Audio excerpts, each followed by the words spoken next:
किसी तरह से इस मोहल्ले से निकल जाऊं दुम टांगों के बीच में।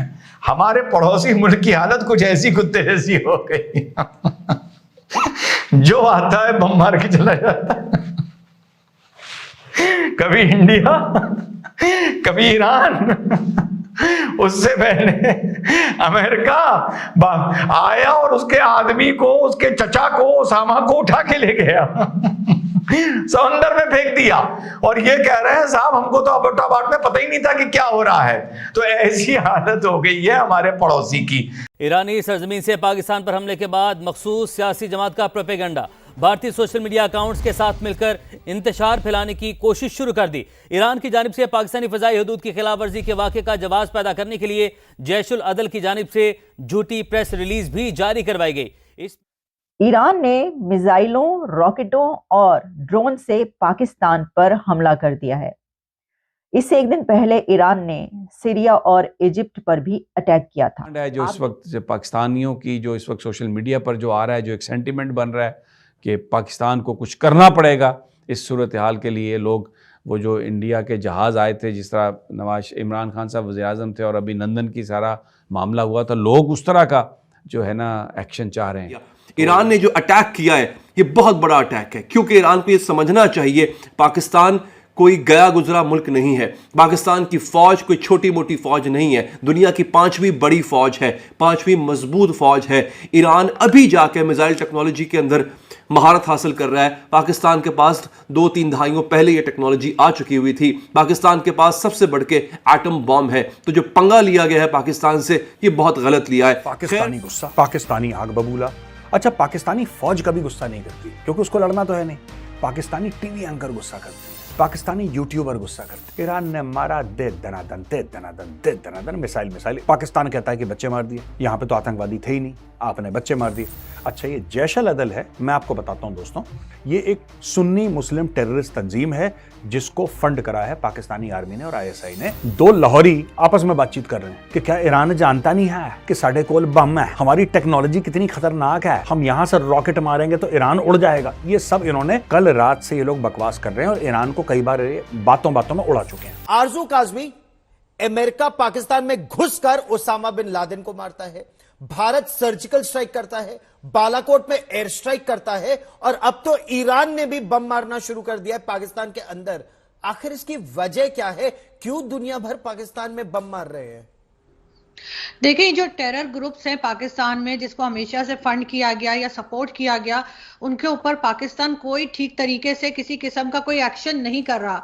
तो इस वजह से भी मेरा ख्याल है कई कंट्रीज जिसमें ईरान भी शामिल है, उसने इस किस्म की सर्जिकल स्ट्राइक की है, क्योंकि एक ग्रुप जिसके ऊपर अटैक किया गया है उसने कई बार ईरान में जाकर अटैक किया है। ये न्यूज भी हम लोगों के पास आई है, और यकीनन उसके बाद पाकिस्तान की तरफ से या अथॉरिटीज की तरफ से कोई भी काम नहीं किया गया होगा इन लोगों को पकड़ने के लिए या रोकने के लिए। तो अब तंग आकर जाहिर है कि ईरान ने फिर ये किया। ये पहला अटैक नहीं है। ईरान ने इस 24 आवर्स में, आपको पता होगा कि इराक और सीरिया में भी इसी तरह की कार्रवाई की है। पाकिस्तान मुझे नहीं लगता कि जवाब में कोई इस किस्म के अटैक या कोई कार्रवाई करेगा, क्योंकि इस वक्त ना तो पैसा है और ना ही ये लोग चाहेंगे कि ईरान के साथ इस वक्त किसी किस्म का मजीद बिगाड़ पैदा करें। नमस्कार दोस्तों, आप सभी का स्वागत है कर्मा पोस्ट पे। ईरान ने इराक और सीरिया के बाद पाकिस्तान पर बैलिस्टिक मिसाइलें दाग कर दुनिया को हैरान कर दिया है। बताया जा रहा है कि ईरान की बैलिस्टिक मिसाइलों के साथ साथ ईरानी ने उन इलाकों पर हमला बोला जिसमें जैश उल अदल के आतंकी रह रहे थे। बताया गया कि पाकिस्तान की सीमा से तकरीबन 50 किलोमीटर भीतर घुसकर ईरान ने आतंकियों को मारा है और पाकिस्तान की सेना तब ईरान का मुंह देखती रह गई। 2 बैलिस्टिक मिसाइलें ईरान की तरफ से दागी गई और इन्हीं मिसाइलों ने उन टारगेटेड लोकेशंस को निशाना बनाया।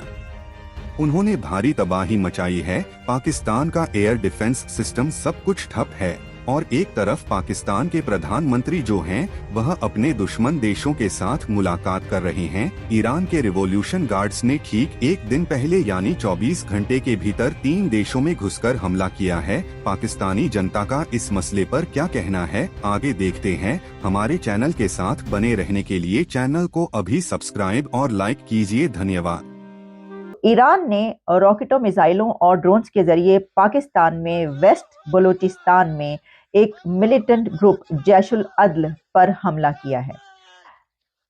इस सिलसिले में ये बात बहुत अहम है कि एक ऐसे वक्त में यह हमला हुआ है जिस वक्त पाकिस्तान के प्राइम मिनिस्टर अनवारुल हक काकड़ वर्ल्ड इकोनॉमिक फोरम में हिस्सा लेने के लिए डावोस में मौजूद है और डावोस में उनकी मुलाकात ईरानी फॉरेन मिनिस्टर से हो चुकी है। कि हमारी अवाम इतनी सीधी सादी जज्बाती और बेवकूफ़ है कि कोई भी वेस्ट के खिलाफ पंगा लेगा तो ये उनको अपना अबू बना लेते हैं, चाहे वो रशिया हो चाहे वो हूती हो। हालांकि हूती जो है वो यमन की हुकूमत नहीं है, हूती बागी हैं। जो यमन की हुकूमत है वो ईस्टर्न पार्ट ऑफ यमन में है और उसको पूरी दुनिया रिकग्नाइज करती है इंक्लूडिंग पाकिस्तान। जो हूती हैं उनको ना पाकिस्तान एक्सेप्ट करता, कोई एक्सेप्ट नहीं करता सिवाय ईरान के, और वो ईरान की प्रॉक्सी है। लेकिन हूतियों ने चूंकि अपने आप को फिर से रेलेवेंट करना था तो उन्होंने देखा कि हाँ भाई इसराइल फलस्तीन का इशू चल रहा था, इसके ऊपर हम अपने आप को रेलेवेंट करते हैं, तो हम जी इसराइल का नाम लगा के जहाजों पे हमला शुरू कर देते हैं ताकि हमारा नाम फिर से बने। और मजे की बात यह है कि उन्होंने इसराइली जहाजों के ऊपर हमले तो नहीं किए, उन्होंने बाकी जितने दुनिया के जहाज हैं उनके ऊपर हमला कर दिया, इंक्लूडिंग रशिया जो उनको सपोर्ट करता है। तो पाकिस्तानी चूंकि वो देखते हैं उसने इसराइल का नाम ले लिया, इसराइल का दुश्मन, चलो जी हमारा अबू बन गया वो। और उसका नतीजा ये निकला कि अब उनके ऊपर बमबारी हो रही है और होती रहेगी। उसमें अमेरिका या वेस्ट को उधर अंदर जाने की जरूरत नहीं है, उनके मिलिट्री टारगेट्स को ऊपर से